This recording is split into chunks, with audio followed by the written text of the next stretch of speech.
मेरे लिए वो रात बड़ी मनहूस साबित हुई जब मैंने उस पर एतबार किया। उस वक्त मैं नहीं जानती थी मेरे साथ क्या होने वाला है, मगर अब सोचती हूँ कि क्या कोई ऐसा भी कर सकता है जिससे किसी की भी जिंदगी बर्बाद हो जाए और वो किसी को मुंह दिखाने के काबिल न रहे। कुछ ऐसा ही मेरे साथ हुआ था। आज भी सोचती हूँ तो रूह लरस जाती है। मेरा नाम कशमाला है और मैं एक मुतवस्सित तबके से ताल्लुक रखती हूँ। मैं शुरू से ही अपने घर के माहौल और अपनी फैमिली की सोच से कुछ अलग लड़की थी। दरअसल हम 4 बहनें थी, हमारा कोई भाई नहीं था। अम्मी अब्बू ने बेटे की कमी को कभी भी हम चारों बहनों के सामने जाहिर नहीं होने दिया था, बल्कि उन्होंने हमारी परवरिश और तरबियत कुछ इस तरह से की कि मिडिल घरानों में आमतौर पर ऐसी तरबियत पर उंगलियां उठाई जाती हैं, क्योंकि हमारे मुआशरे में लड़कियों की सिर्फ इतनी हैसियत होती है कि वो फर्मा बरदारी के साथ सर झुकाते हुए अपने माँ बाप की खिदमत करें और फिर मुंह में जुबान रखे बिना ही ससुराल में जिंदगी गुजार दें। लेकिन हमारे हमें वालिदैन ने हमें शुरू से ऐसा माहौल दिया था कि एक खुद एतमादी हमारे अंदर मौजूद थी। खास तौर पर अब्बू चाहते थे कि हम चारों बहनें पढ़ लिख कर अपने पैरों पर खड़ी हो जाएं और जिंदगी में कभी किसी की मोहताज न रहें, क्योंकि उनकी सोच ये थी कि औरत को हमेशा खुद मुख्तार होना चाहिए, ऐसे कि वो सारी जिंदगी मर्द पर डिपेंड न करे। क्योंकि अब्बू की जिंदगी में ऐसी 2 औरतें उन्होंने देखी थी जो हर तरह से दूसरों की मोहताज थीं। एक तो उनकी फुप्पो थी और दूसरा उनकी अपनी सगी बहन। दोनों की कहानी एक दूसरे से बहुत मिलती जुलती थी। अब्बू की फुप्पो शादी के 3 साल बाद बेवा होकर वापस अपने बाप के घर आ गई थी, मगर उनके साथ 2 बच्चे भी थे। एक बेटा उस वक्त 2 साल और दूसरा तो बिल्कुल ही 3 महीने का था। उनकी शादी खानदान से बाहर हुई थी। जब वो बेवा हुई तो ससुराल वालों ने ये कहकर उन्हें उनके मैके भेज दिया कि हम आपकी बेटी और उसकी औलाद को नहीं पाल सकते। हमारे ऐसे हालात नहीं है कि हम इनके इखराजात उठा सकें। हालांकि औलाद तो उन्हीं की थी और बेटे थे, मगर किसी को क्या कहा जा सकता था। बस फिर वो सारी जिंदगी अपने बाप और भाइयों की मोहताज रही। इस वक्त पढ़ने लिखने का इतना रवाज नहीं था, लेकिन वो चाहती थी कि उनके दोनों बच्चे पढ़ लिख जाएं, ताकि उनकी जिंदगी संवर जाए। मगर किसी ने भी इस मामले में उनका साथ नहीं दिया। जब तक बाप जिंदा रहा वो बेटी और उसके बच्चों को पालता रहा, लेकिन जैसे ही बाप ने आंखें बंद की तो भाइयों ने तहफ्फुज़ के नाम पे 4 दीवारी और जिम्मेदारी के नाम पे रोटी और कपड़े का बोझ उठाए रखा। उनके 2 बेटे थे और दोनों ही पढ़ लिख नहीं रहे थे। फिर छोटी छोटी उम्रों में ही उनको काम पे लगा दिया गया। जवान होने तक वो इस काबिल तो हो गए कि अपने इखराजात को उठा सकें, लेकिन माँ समेत उनकी सारी जिंदगी दूसरों पर इन्हिसार करते ही गुजर गई। उसके बाद मेरे अब्बू ने अपनी सगी बहन का भी यही हाल देखा था। वो बदनसीब भी अपने फुप्पो की तरह शादी के चंद साल बाद बेवा हो गई, लेकिन उनकी शादी तो अपनों में ही हुई थी। उसके बावजूद जब वो बेवा हुई तो उनके ससुराल वालों ने भी वही सब किया जो कि इस घर में पहले भी हो चुका था। पहले रिश्तेदारों का कहना था कि बेटी को गैरों में रुखसत करने का यही नतीजा होता है कि मुश्किल वक्त में कोई साथ भी नहीं देता। लेकिन मेरी फूफो तो अपनों में शादी होके गई थी, उनके साथ भी तो वही हुआ। तब अब्बा को यकीन हो गया अपने हो या पराए कोई मानी नहीं रखते। बात सारी एहसास की है जो लोगों में आहिस्ता आहिस्ता खत्म होता जा रहा है। जब फूफो बेवा होकर वापस मैके आई उस वक्त में दादा जिंदा थे। वो अपनी बेटी को इद्दत के दिनों में ही अपने घर ले आए थे। फूफो की 2 बेटियां थी जो स्कूल में पढ़ती थीं।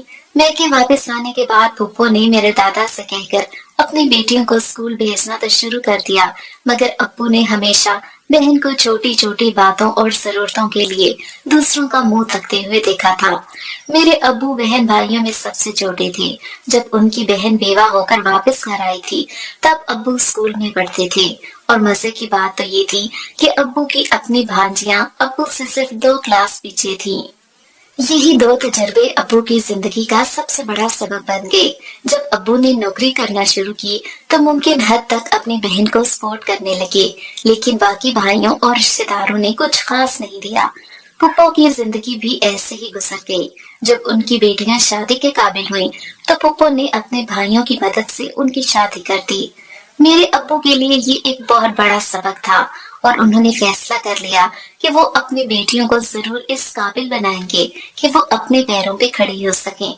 फिर अब्बू की जब शादी हुई और शादी के 1 साल बाद मेरी बहन दुनिया में आ गई, तो अब्बू के इरादे और भी मजबूत हो गए, क्योंकि ये के बाद दीगरे अब्बू 4 बेटियों के बाप बन गए। सब लोग उन्हें बेटा ना होने की कमी का एहसास दिलाते रहते थे, बल्कि कुछ लोग तो बड़े अफसोस भरे अंदाज में ये तक कह देते थे कि बेटियों के बाप की तो कमर ही टूट जाती है और बुढ़ापे का कोई सहारा नहीं होता। अब्बू हमेशा उन्हें मुस्कुरा के कहते कि मेरी बेटियां ही मेरे बेटे हैं और मैं ये दुनिया को साबित करके दिखाऊंगा। ये बेटियां किसी से कम नहीं होती। जब मैं पैदा हुई थी तो उसके बाद अब्बू ने अपने लिए एक अलग घर का बंदोबस्त कर लिया। बाप की जायदाद में से जो जितना हिस्सा अब्बू को मिला था, उससे उन्होंने घर खरीदा और अपनी नौकरी के साथ साथ घर की बैठक में रात के वक्त दर्जी का काम शुरू कर दिया, क्योंकि अब्बू ने काफी साल पहले ये काम सीखा था। मगर फिर दादा की ख्वाहिश पर अब्बू ने कोई और नौकरी शुरू कर दी थी। अब जब अब्बू अपने अलग घर में थे और उन पर 4 बेटियों की जिम्मेदारियां थीं, तो अब्बू ने उनको बेहतर जिंदगी और अच्छा मुस्तकबिल देने के लिए दिन रात मेहनत करना शुरू कर दी। अब्बू सुबह 8 बजे अपने काम पे जाते थे और 3-4 बजे वापस आते। कुछ देर आराम करते और कुछ देर हम चारों बहनों के साथ हंसी खेल में गुजार देते थे। उसके बाद बैठक में चले जाते, जहाँ वो सिलाई का काम करते रहते थे। अब्बू के हाथ में बड़ी सफाई थी, क्योंकि वो अपना काम बहुत मेहनत और दिल से करते थे। थोड़े ही अरसे में अब्बू को सिलाई के काफी कपड़े मिलने लग गए। अब्बू बाकी दर्जियों से सिलाई भी कुछ कम लेते थे। ये भी एक वजह थी कि अब्बू के पास ग्राहकों का रश होता गया। अब्बू ने शाम से लेकर रात देर तक कपड़े सीने का काम किया और जब तक अब्बू बैठक में काम करते रहते, अम्मी भी उनके साथ ही जागती थी। कभी उनके लिए चाय बना देती तो कभी कहवा तैयार करके उन्हें दे देती थी और खुद वहीं बैठक में बैठकर अब्बू की मदद करती रहती।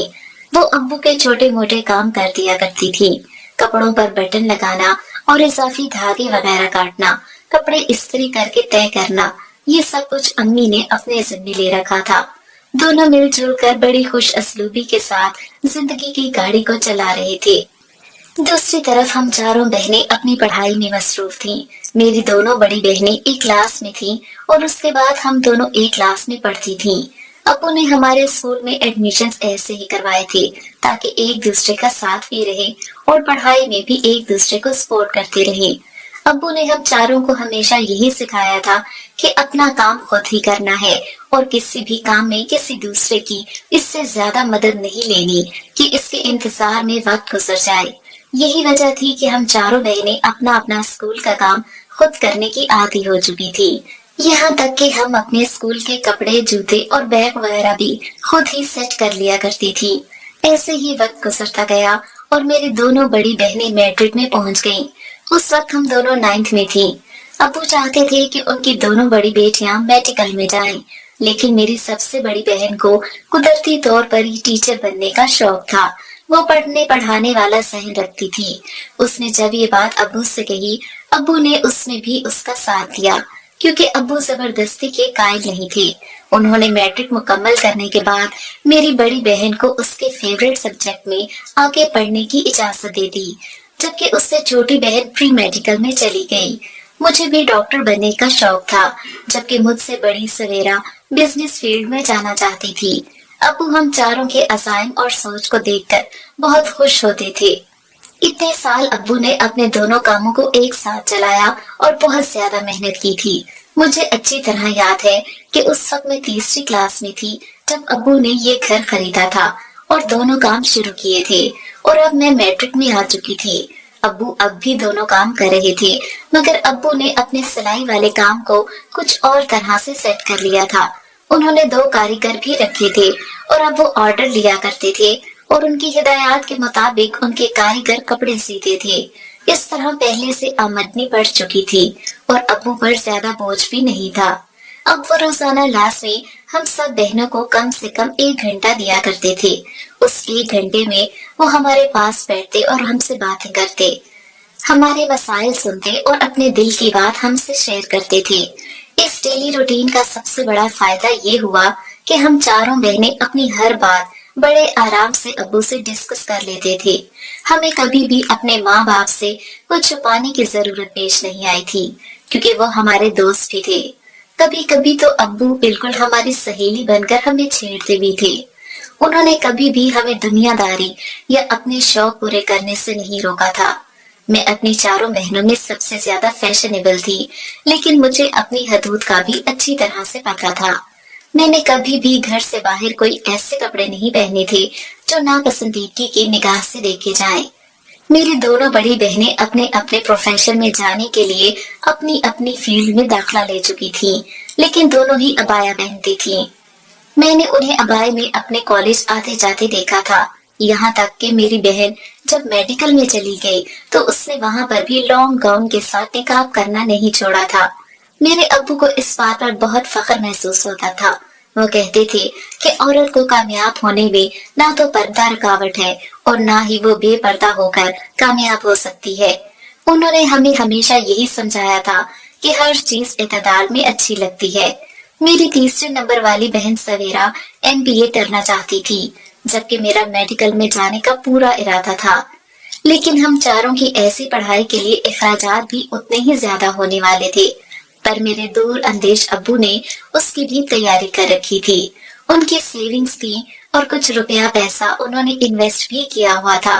फर्ज से हमें आगे बढ़ने में माली तौर पे कुछ खास मुश्किलात का सामना नहीं करना पड़ा था। मेरी सबसे बड़ी बहन जब अपनी तालीम मुकम्मल करके लेक्चररशिप के लिए अप्लाई कर चुकी थी तो उसने ट्यूशन पढ़ाना शुरू कर दिया था।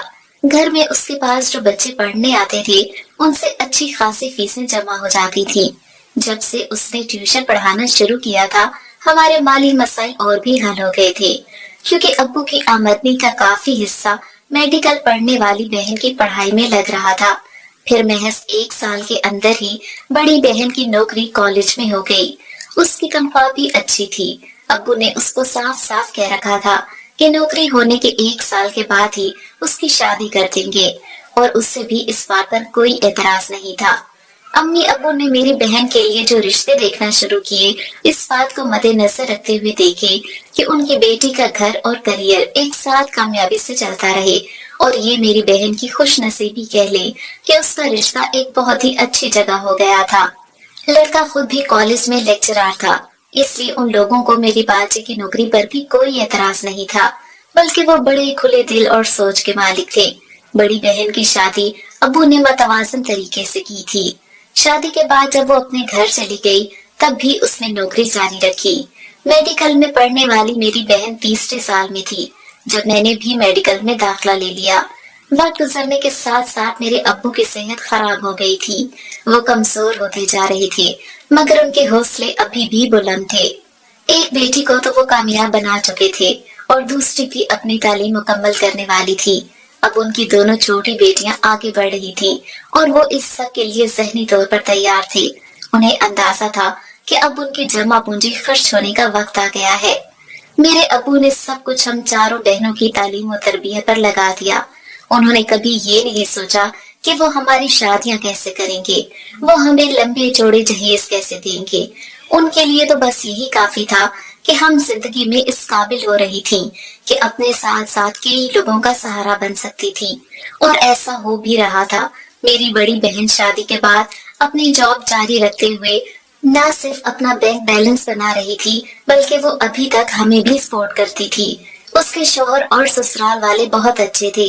उन्होंने कभी उससे 1 रुपए की भी डिमांड नहीं की। उसकी सारी तनख्वाह वो अपनी मर्जी से इस्तेमाल करती थी। ऐसे ही 2 साल कैसे गुजरे पता ही नहीं चला।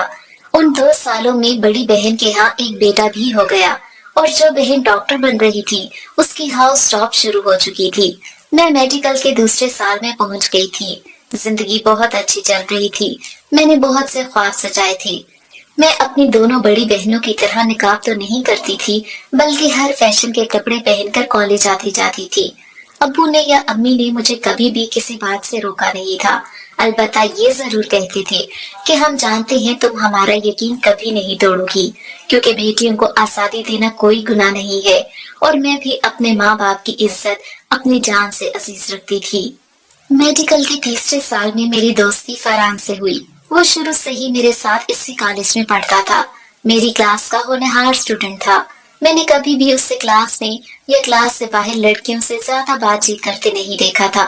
وہ ہمیشہ اپنے کام سے کام رکھتا اور اسی وجہ سے کبھی میری اور اس کی زیادہ بات نہیں ہوئی تھی سوائے سلام دعا کے، جبکہ میں اچھی طرح جانتی تھی کہ میری کلاس کی کئی لڑکیاں دل ہی دل میں فرحان کو پسند کرتی ہیں اور اسے دوستی کی خواہش مند ہیں، مگر میرا یہ نظریہ تھا کہ ہم میڈیکل پڑھ رہے تھے جس میں دوستی اور محبت سے زیادہ توجہ ہمیں اپنی فیلڈ کو دینی چاہیے۔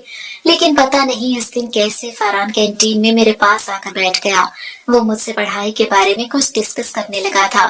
میں بھی اس کی بات توجہ سے سنتی رہی اور پھر اس ڈسکشن کے دوران اچھی سلام دعا ہو گئی، کیونکہ اس وقت جو پریکٹیکلز ہو رہے تھے وہ سلسلہ ابھی کچھ دن چلنا تھا۔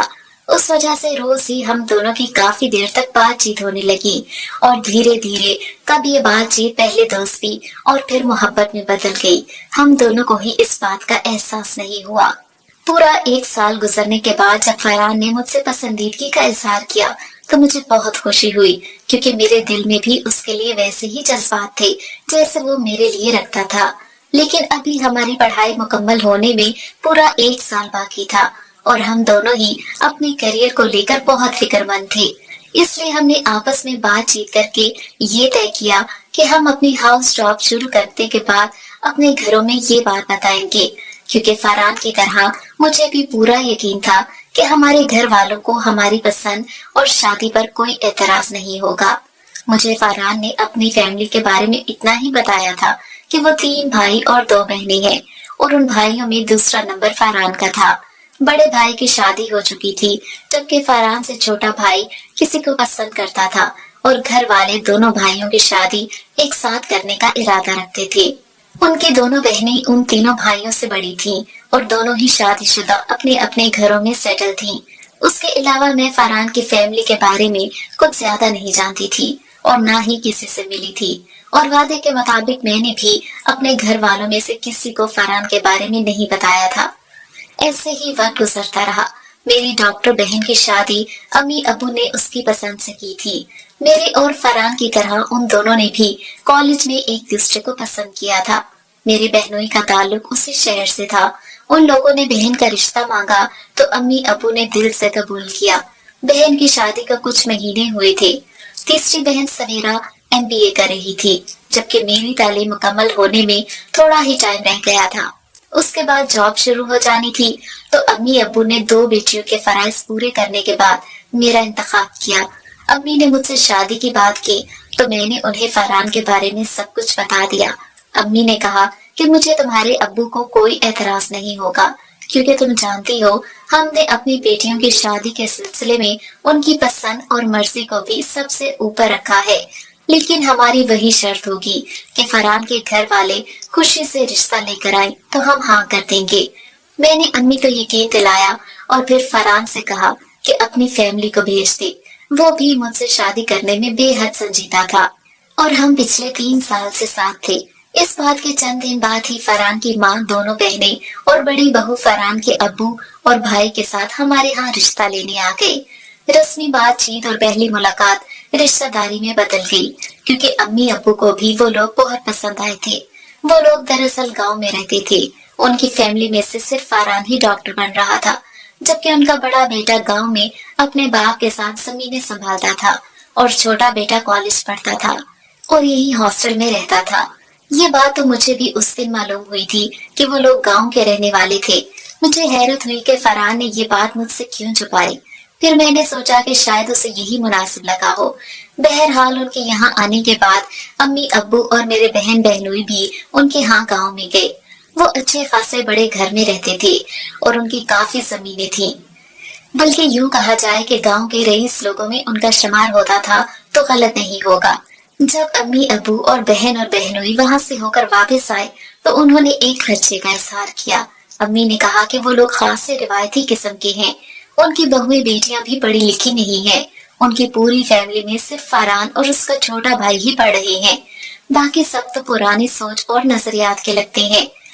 یہ سن کر میں نے امی کو تسلی دی کہ شادی کے بعد میں اور فرحان شہر میں ہی رہیں گے، کیونکہ ہم دونوں نے ہی اپنی جاب جاری رکھنی ہے، اس لیے ان کی فیملی بیک گراؤنڈ سے کم مجھے کوئی مسئلہ نہیں ہے۔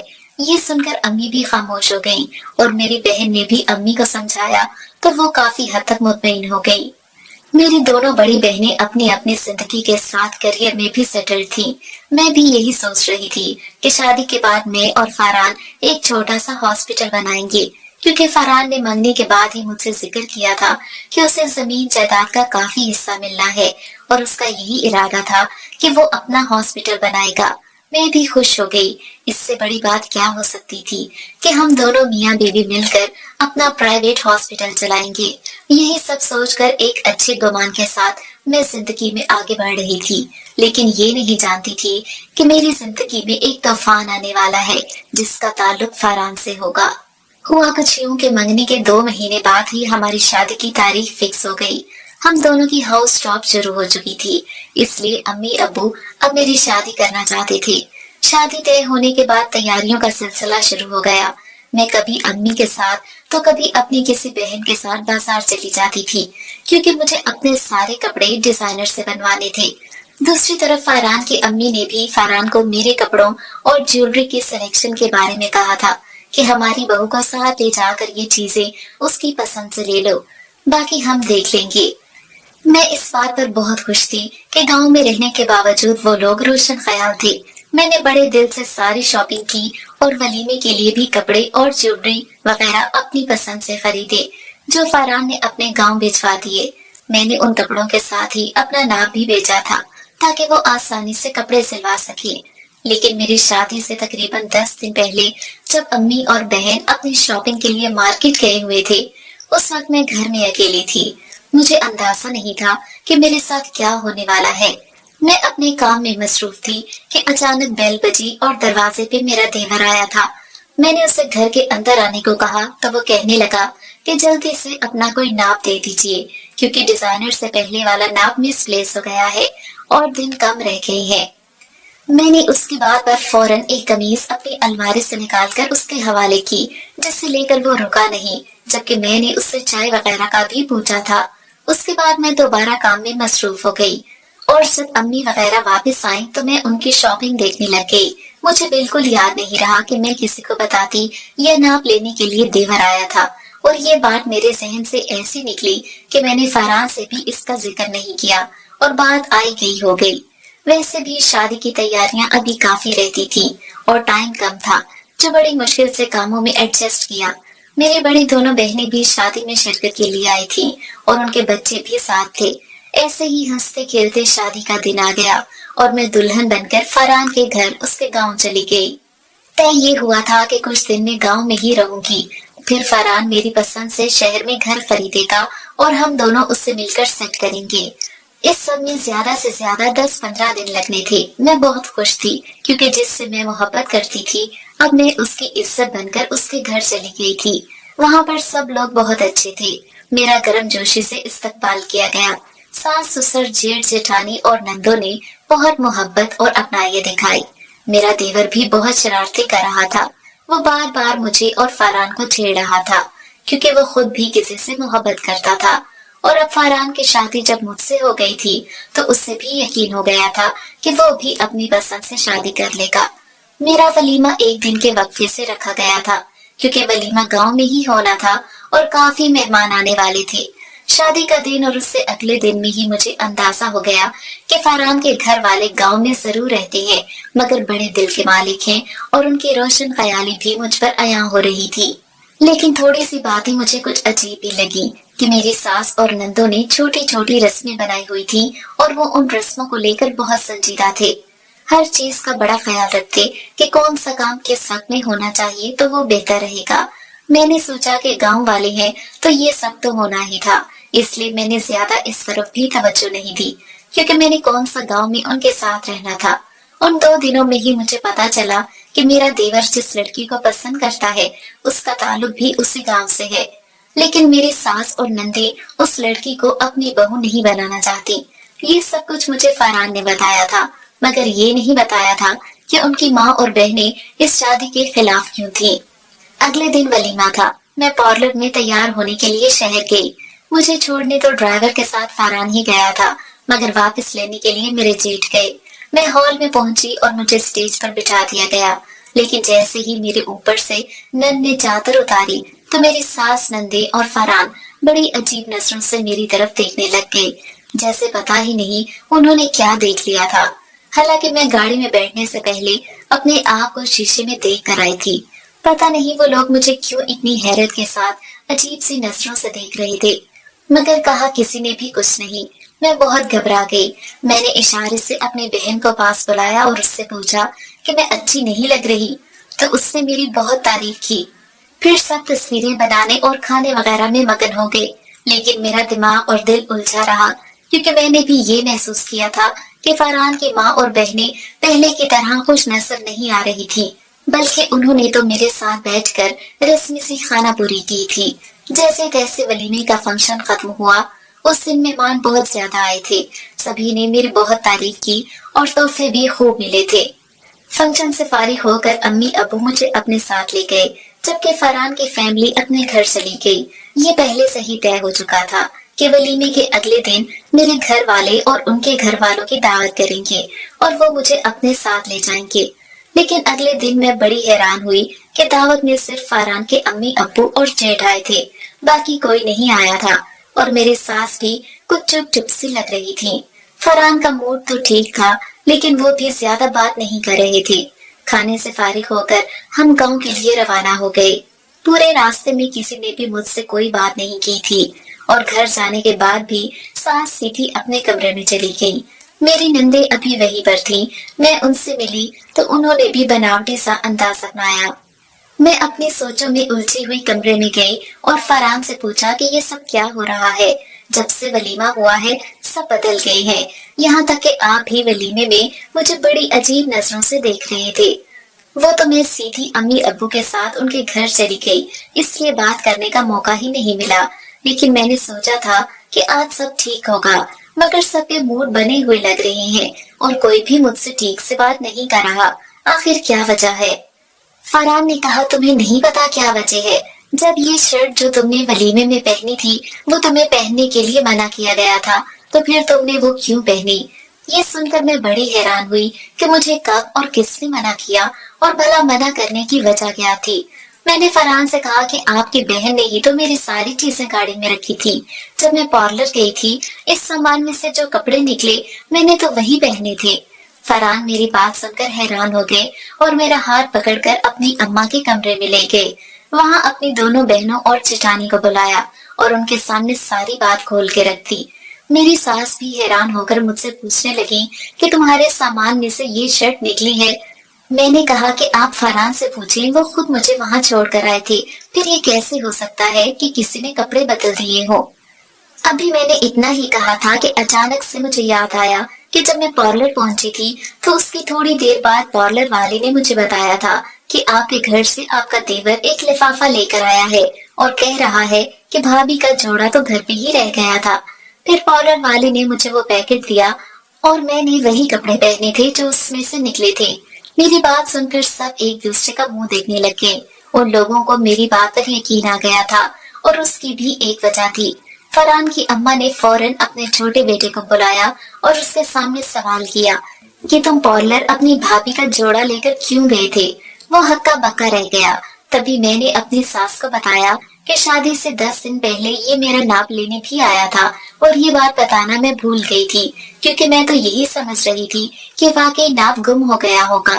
मेरी सास ने अपना सर पकड़ लिया। अब वो अपने छोटे बेटे को डांट रही थी और वो चुपचाप अपनी माँ की बातें सुन रहा था। मेरी सास ने तब मुझे बताया कि ये जिस लड़की को पसंद करता है उसकी माँ जादू टोना करती है। यही वजह है कि हम उस लड़की से उसका रिश्ता नहीं करना चाहते और उस लड़की ने उसको कोई पट्टी पढ़ाकर तुम्हारी शादी के जोड़े पे कुछ करवाया होगा, क्योंकि हमें ये बात पहले ही पता चल गई थी। और शादी के जोड़े में जो कमीज शहर से आई थी हमने वो तब्दील करवा के दूसरी सिलवा ली थी, क्योंकि उसने पहली वाली कमीज उस लड़की को दी थी। ये सब सुन के तो मेरा दिमाग ही चकरा गया कि ऐसा कैसे हो सकता है। फिर फरहान ने जरा अपने भाई से सख्ती से बात की तो वो शर्मिंदा सा हो गया और कहने लगा कि अम्मा और भाभी मुझे माफ कर दें, क्योंकि उस वक्त मुझे यकीन नहीं आता था कि वो लड़की कुछ गलत कर रही है। मैं तो उसे सही समझता था। उसने मुझे कहा था कि अपनी होने वाली भाभी का शादी का जोड़ा ला दो, मेरी अम्मा उस पर दम करेंगी और जब वो जोड़ा नई दुल्हन पहनेगी तो उसके असर से तुम्हारे घर वाले हमारी शादी के लिए मान जाएंगे। मगर बाद में मुझे सारी सच्चाई पता चल गई थी कि उसकी माँ लालची थी और वो पहले भी 2 मर्तबा किसी को फंसाकर अपनी बेटी के जरिए पैसा निकलवा चुकी थी और अब हमारे साथ भी यही सब करना चाहती थी। लेकिन ये सारी हकीकत शादी के बाद मेरे सामने आई और मैंने ही आपकी कमीज उस लड़की को दी थी और फिर पार्लर जाकर पैकेट बदल आया। देवर की बातें सुनकर कमरे में खामोशी छा गई। सबने अपने कमरों में चले गए। दूसरे दिन सबके रवैये और मूड बिल्कुल नॉर्मल थे और सभी पहले की तरह बहुत खुश थे। मैंने भी इस बात को नजरअंदाज कर दिया और दिल से सबके साथ मिलजुल कर रहने लगी, क्योंकि कुछ दिन पहले ही मुझे अपने घर शहर चले जाना था। मेरा देवर अब उस लड़की को भूल गया और हम उसकी शादी कहीं और तय करने वाले हैं। फिर इस बात को काफी अरसा भी गुजर गया, मगर ये सब कुछ मेरे दिलो दिमाग से पूरी तरह निकलता ही नहीं है। ये सोचकर ही मेरी रूह कांप जाती है कि अगर उस जोड़े को लेकर मेरी सास, नंदों और शोहर के दिल में कोई बदगुमानी आ जाती तो मेरी जिंदगी बर्बाद भी हो सकती थी। मैं सोच भी नहीं सकती कि लोग अपनी मफाद की खातिर किसी भी हद तक जाने को तैयार हो जाते हैं। मैंने ये बात अपने घर वालों को नहीं बताई थी, क्योंकि मैं नहीं चाहती थी कि मेरे माँ बाप जिन्होंने सारी जिंदगी अपनी बेटियों की बेहतरी के लिए वक्फ कर दी, उन्हें किसी भी किस्म का कोई दुख हो।